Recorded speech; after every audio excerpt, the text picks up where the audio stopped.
Galchuma waliin sinnagaa VOA Afaan Oromoo caqasuu jirtan.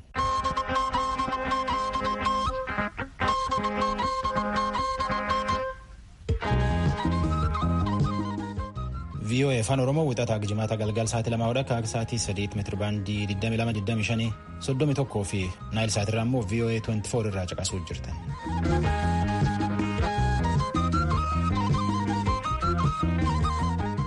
Wixata doolessi diddaan bara VOA Afaan Oromoo caqasuu jirtan. Ansoora Alaaqeeti.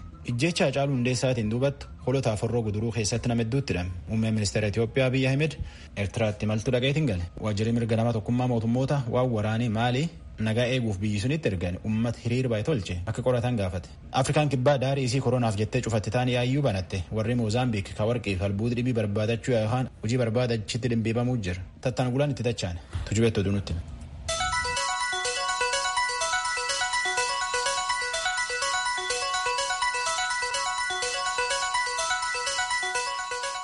Attamoltan dhaggeeffatoota keenya oduun har'aaf qabnu kunoo.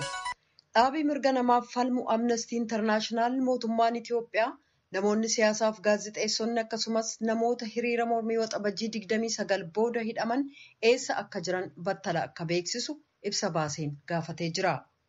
Naannoo Tigraay keessatti filannoo gaggeeffamuuf jiruuf qopheen barbaachisu godhamaa jiraachuusaa ittaanaa pirezidaantiin bulchiisa naannoo Tigraay Dr. Dabratsiyoon Gabra Mikaa'el beeksisaniiru.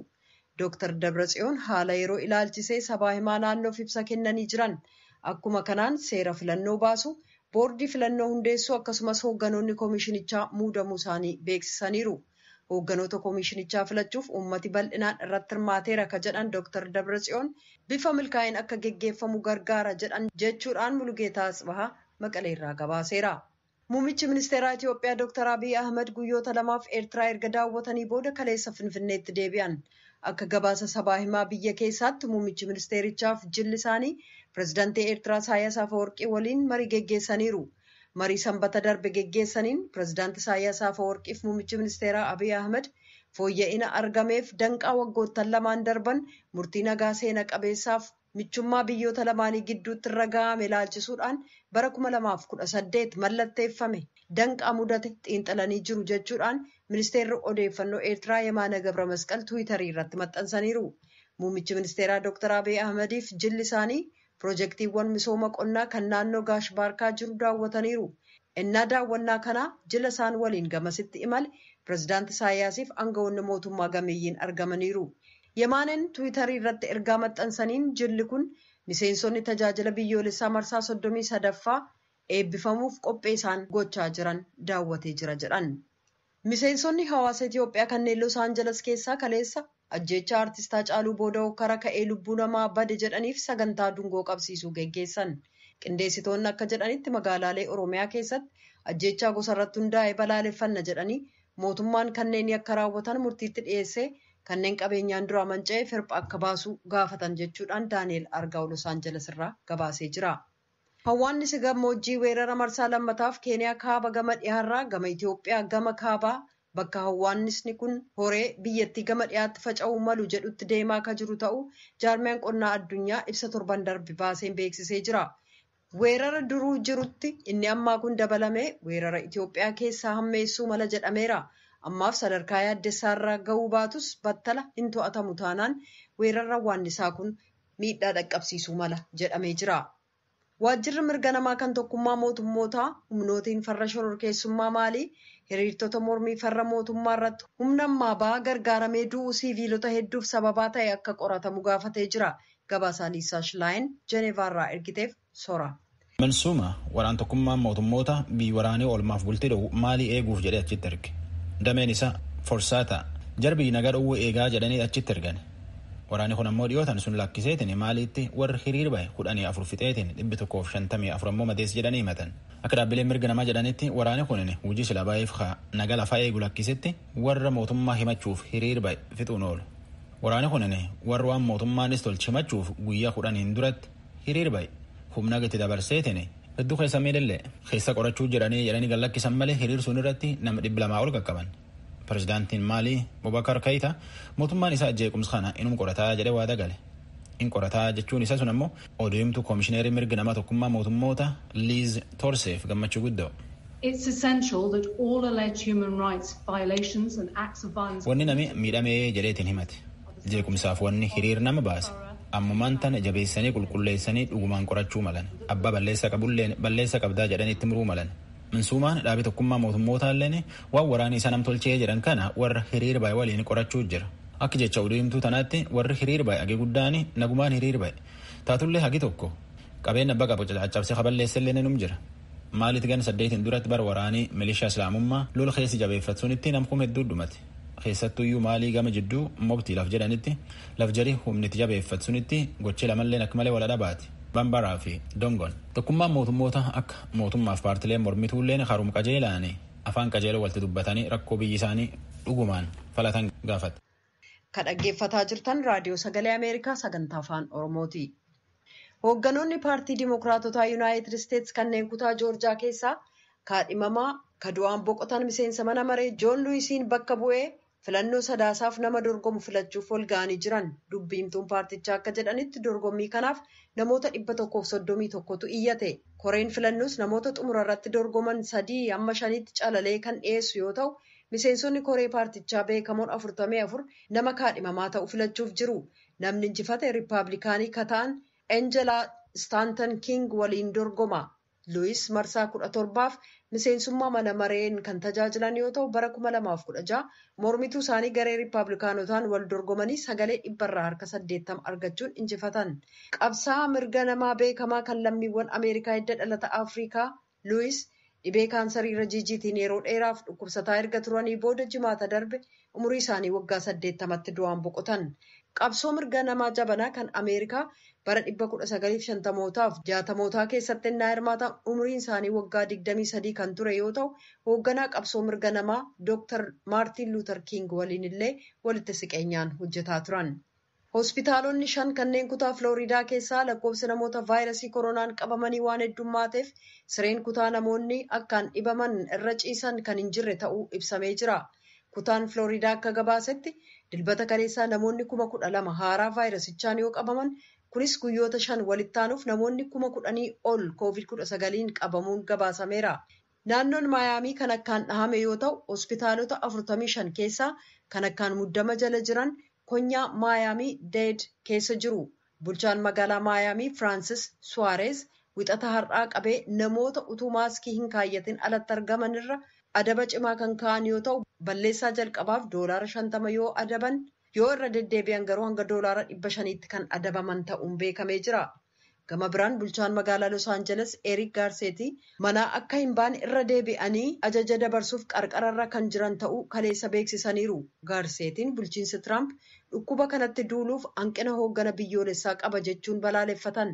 Dhimmi COVID-19 walta'iinsa utuu barbaadu dantaa siyaasaaf oole utuu gargaarsa argachuu qabnu qofaatti dhiifamne jechuudhaan dilbata kaleessaa CNN'if ibsaniiru. Kun ariifachiisaa akka ta'e beeknaa yeroo dhiyootti ni dhumata jedhanii uummatatti himuu dhaabaa.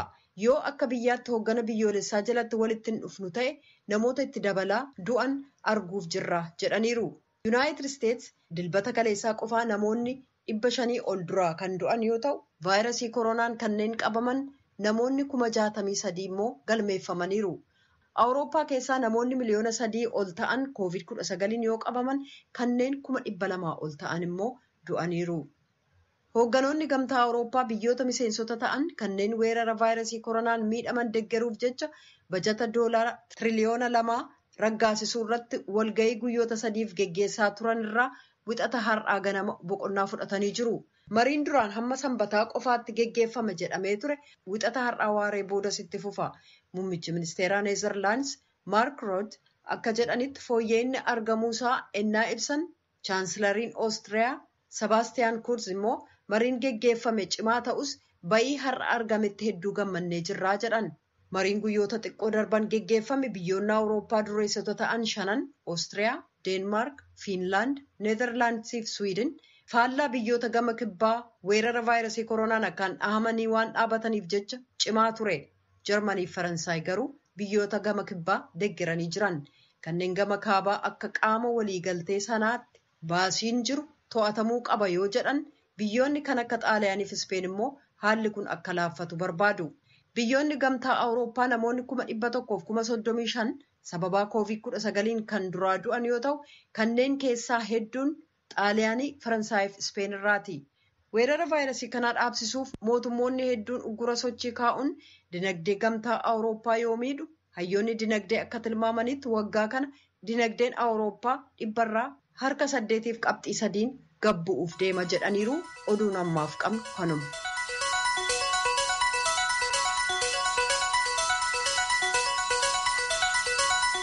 VOA Afaan Oromoo Naayil Saatiif meetirbaandii irra caqasuu jirtan.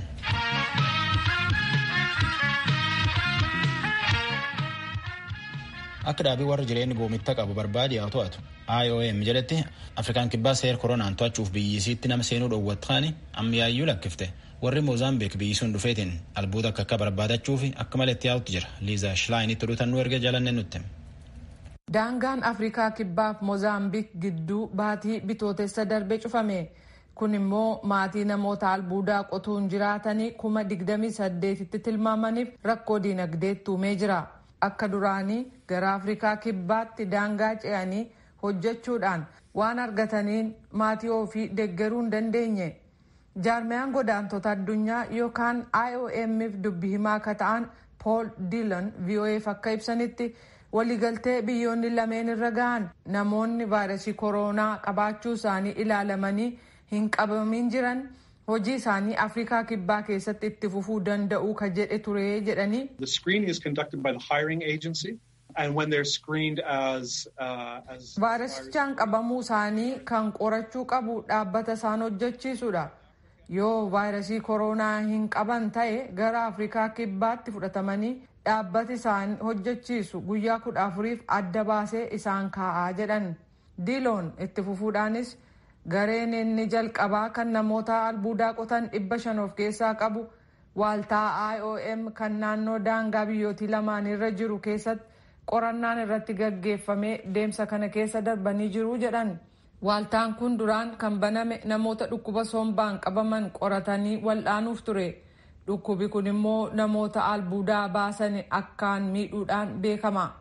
Dilton akka jedhanitti namoonni albuudaa baasan kanneen biroo 3,000 torbanneen dhufan qoratamuuf jiru. Afrikaa kibbaa biyya dhukkubi COVID-19 akka hamaatti miidhamtedha. Jaarmiyaan fayyaa addunyaa akka gabaasetti namni 375,000 fi 500 vaayirasii koronaan kan qabaman yoo ta'u 4,800 immoo vaayirasichaan dhuman. Moozaambiik keessatti garuu kan vaayirasii koronaan qabame 1,400 yoo ta'u kan du'e 9 qofa. Diiloon akka ibsanitti jaarmiyaan godaantota addunyaa yookaan IOM biyyoonni miseensa isaa ta'an tajaajila eegumsa fayyaa akkasumas dhimma bulchiisa daangaa irratti gargaaruudhaan muuxannoo qabaa jedhan. Lammiiwwan Moozaambiik kanneen oguma kabiraas qaban Afrikaa kibbaa keessatti carraa hojii akka argatan gochuufis abdii qabnaa jedhu. South Africa's gold and platinum mines alone. Afrikaa kibbaa keessatti warqee fi albuuda pilaatiiniyam jedhamu qotanii baasuuf hojjetoota 45,000 barbaachisa. Ogumni qaban kun dinagdee Afrikaa kibbaa itti fufsiisuuf barbaachisaadha. Kanneen Moozaambiik keessaa gara Afrikaa kibbaatti godaanuuf hojjetan hedduun kun kanneen hojii qonnaa gaggeessan dabalatee dhiyeenyatti kontraata hojiirra oolan argatu abdii jedhu qabnaa jedhaniiru. Hojjetoonni IOM baatii waxabajjii darbee kaasee kanneen konkolaataa fe'umsaa daangaa ce'uun oofan attamitti dhukkuba COVID-19 irraa of ittisuu akka danda'an hojjetaa turan jedhu Diloon. Shofeerota konkolaataa gurguddaa kan fe'umsaa 7,500 ta'aniif dhaamsa attamitti vaayirasii koronaa ittisuu akka danda'amu ibsu afaanneen naannoon qopheessanii harka dhiqachuu fi namoota biraa of fageessuun bu'aa inni qabus barsiisaniiru jedhu.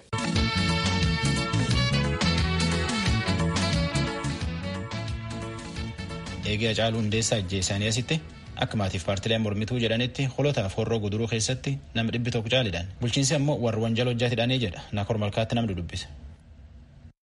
Aadde Alamii Jaallataa godina Horroo Guduruu Wallaggaa aanaa Abbaa Icooman ganda Sulula Fincaatti abbaa warraa isaanii abbaa ijoollee isaanii 3 kan ta'an obbo Baanee Tamasgeen torbanoota 2 dura humnoota nageenyaa mootummaatiin qabamanii hidhamuudha kan dubbatan. Sababa abbaa warraa isaaniitti hidhamanii fi rakkoo maatii koorra ga'e jedhanis akkasitti dubbatu Aadde Alamiin.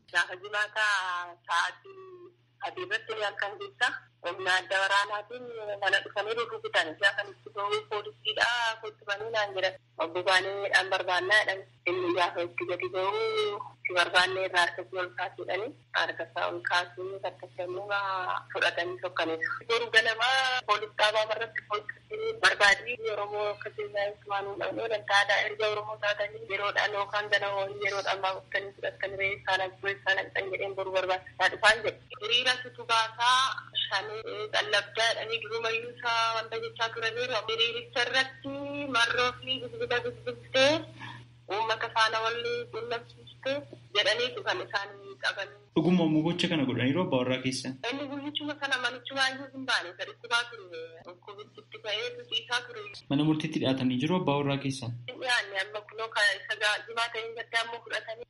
Amma aanaa keessanii dhugaafii gaafatamne ammaatti baay'ee miidhamaa jirra nuti sarara afaanittidha kan hojjennee jiraannu waan ijoollee mucaa xinnoon qaba hojii sana immoo hojii dhiiraa jemmatti darbee hojjechuuf baay'ee natti ulfaata ammasuma ammaallee gobii isaallee dhaguu hin dandeenye. Achuma godina Horroo Guduruu Wallaggaa aanaa Amuruuttis obbo Raffisaa Dhugaasaa namni jedhaman ajjechaa artistii jaallatamaaf beekamaa Hacaaluu Hundeessaa irra ga'e balaaleffachuudhaaf hiriira irratti hirmaachuu isaanii irraan kan ka'e humnoota nagaa eegumsaa mootummaatiin qabamanii jechuun komatu. Fira dhiyoo obbo Raffisaatiin namni jedhan obbo Deebisaa Ibsaa obbo Raffisaan miseensa paartii Koongireesii Federaalistii Oromootii jechuunis kan dubbatan isaaniif namoonni 20 ta'an aanaa Amuruutti hidhamanii jiran yeroo ammaa kana mana murtiitti hin dhiyaanne torbanoota 2 darban keessatti hin gadhiifamnes jechuun komatu. Jiraataa magaalaa Shaambuu kan ta'aniif miseensa paartii Adda Bilisummaa Oromoo ABO ta'uu kan dubbatan namni sababaa yaaddoo nageenyaan qabuuf maqaan koo akka hin himamne jechuun gaafatan akka jedhanitti akkuma godina Horroo Guduruu Wallaggaa aanolee garaagaraatti namootni 50 ol ta'an humnoota nagaa eegumsaa mootummaatiin qabamanii hidhamanii jiru. Kanaafis ragaa barreeffamaan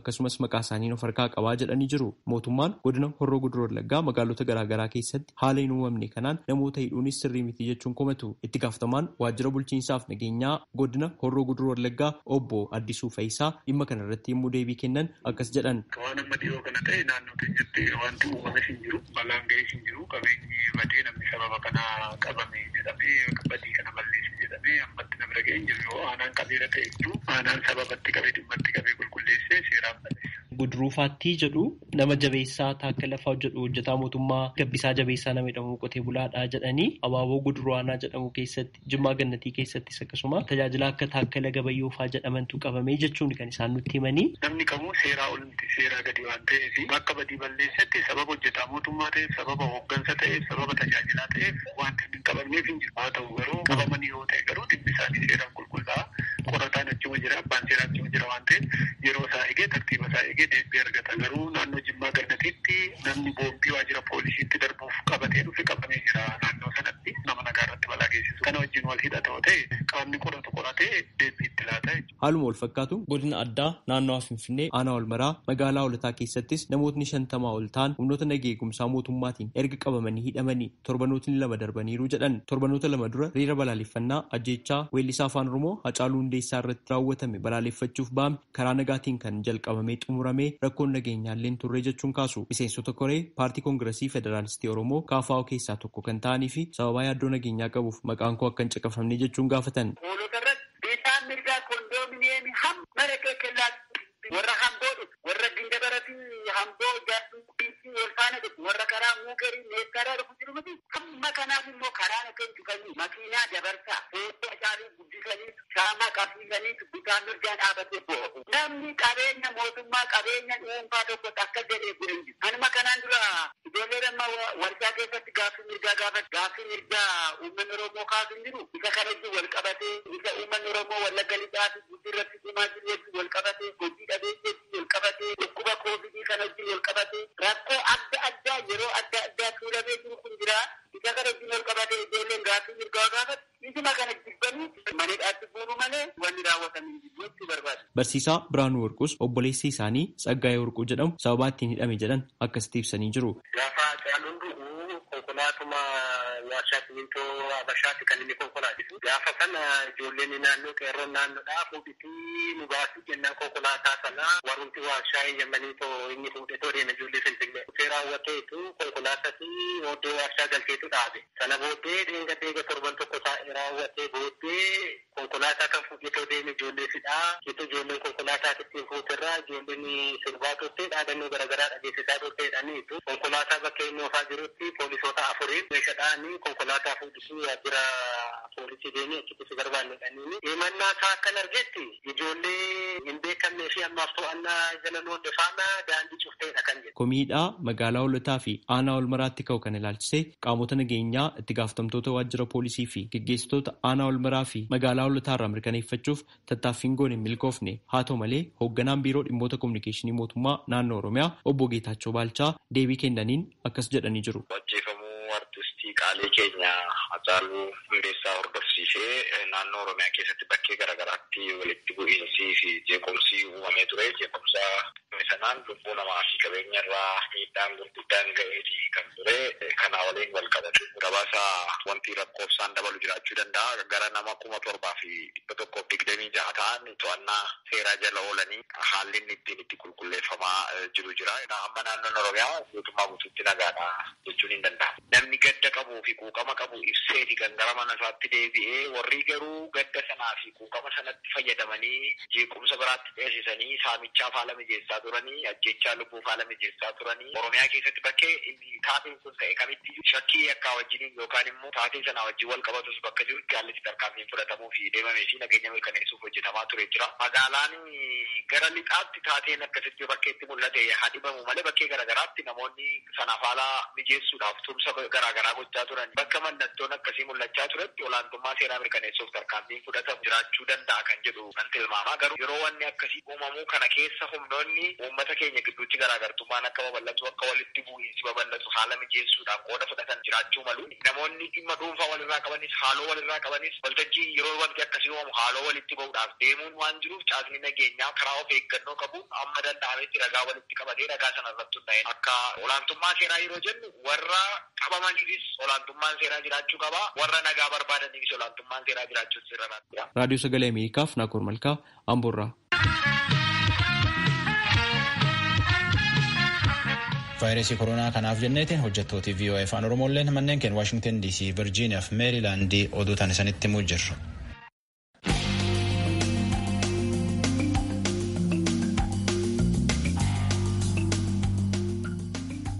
Akka itti guddaan to'annoo dhukkuba Afrikaa Joon Niksaasong jedhetti ardiin isa uuma beektuuf uuma dandeetti cufaanuu vaayirasii koronaa kan ofirraa dhowwuuf fala barbaadachuu jirti. Anitaa Paawulitti Afrikaa kibbaa Johannesburgiin erge jalanne. Afrikaan faca'ina vaayirasii koronaa jalaa miliquu hin dandeenye jedhu ogeessi qorannaaf to'annaa dhukkubootaa tokko. Dr. Jaan Nikengaansoon daayireektara waaltaa to'annaaf ittisaa kan Afrikaa daayireektara ta'uun tajaajilu. Isaanis akka jedhanitti hayyoonni dhukkuboota qoratan doktoroonnii fi laaboraatooriin qorannaan keessatti gaggeeffamu guutummaa Afrikaa keessatti hojii jabaa hojjetaa jiru. Namoonni 600,000 fi 40,000 caalaan dhukkuba COVID-19 jedhamu kan vaayirasii koronaan dhufuun qabamuu isaanii galmeessanii jiru. Namoota miliyoona 6.5 irratti qorannaan kan gaggeeffame yoo ta'u hedduun jara kanaa lafa vaayirasiin koronaatti heddummaatu kan akka Afrikaa Kibbaa, Masrii, Naayijeeriyaa, Gaanaa fi Aljeeriyaa keessatti argamu. Dooktarri kun akka dubbatanitti dawaa haaraan yaaliif kennamaa jira. Afrikaa Kibbaa tallaalii yaaliif kenname isa jalqabaa hojiirra oolchaa jirti. Dhumarratti tallaaliin milkaa'e argamnaan biyyoonni Afrikaa dawaa sana ofii isaanii oomishanii ofii isaanii kan raabsan ta'aa jedhu. It is a strong belief that Africa should play an active role in tallaalii kana arguu fi itti gargaaramuu keessatti Afrikaan qooda gaarii qabaatti amantii jedhu jabaa qabna. Hanga tallaaliin biraa argamee Afrikaa keessatti raabsamutti eeguu hin qabnu. Kanaaf ardiin Afrikaa bifa qindaa'een qooda keessatti akka fudhattu gochuun tallaaliin yaaliif kennaman kana hojiirra akka oolan gochuun jajjabeessaa jirraa jedhaniiru. Kana malees jedhan hayyoonni saayinsii namoota qoricha aadaa beekan waliin dubbachuun maal gumaachuu akka danda'an ilaalaa jiran. Waaltaaleen ittisaaf to'annaa dhukkubootaa kan Afrikaa laaboraatoorii Itiyoophiyaa, Senegaaliif Naayijeeriyaa keessatti kanneen vaayirasicha irratti qorannaa gaggeessaniif deeggarsa gochaa jiru. Garuu jedhan duulli gaggeeffamu kan hayyoota saayinsii qofaan injifannoo argamsiisu miti. Ardiin Afrikaa maal gochuu akka qabdu kan ilaaleen dooktorri kun ennaa tarreessan. We need to ramp up testing. We need to trace those who are infected and isolate them. Qorannaa namoota irratti gaggeeffamu dabaluu qabna. Namoota dhukkuba COVID-19 qaban faana bu'uu, kanneen argaman adda baasanii kaa'uu akkasumas wal'aansa barbaachisu kennuudha. Dhimmi lammaffaan gochuu qabnu hirmaannaan hawaasaa kana keessatti akka dabalu gochuudha. Duulli dhukkuba COVID irratti gaggeeffamu kan murteeffamu sadarkaa hawaasaatti jedhan. Hawaasa haala gaariin keessatti hirmaatee abbummaan gaggeessee deebii ittiin kennu taanaan namoota COVIDiin qabaman sirriitti barree wal'aansa barbaachisu kennuu hin dandeenyu jedhani.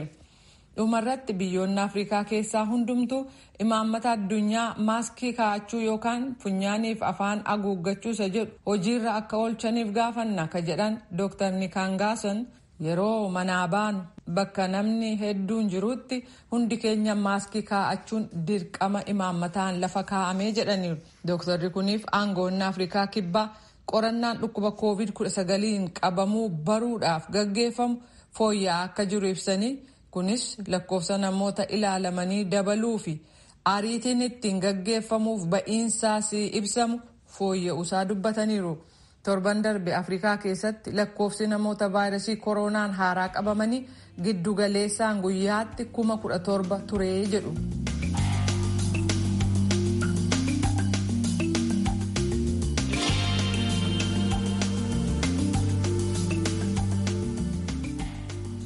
Via Afaan Oromoo caqasuu jirtanii sirbalii birraa kan hir'isanii kenna. Afaan Oromoo faarsa taarratanum taboriitii waldachaan sagantaa afaan Amaaraatti ta'an.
Ittiin haa guddifnu wal haa yaadachiifnu jechoota adda addaa ittiin haa barannu siyaasaa fi herrega.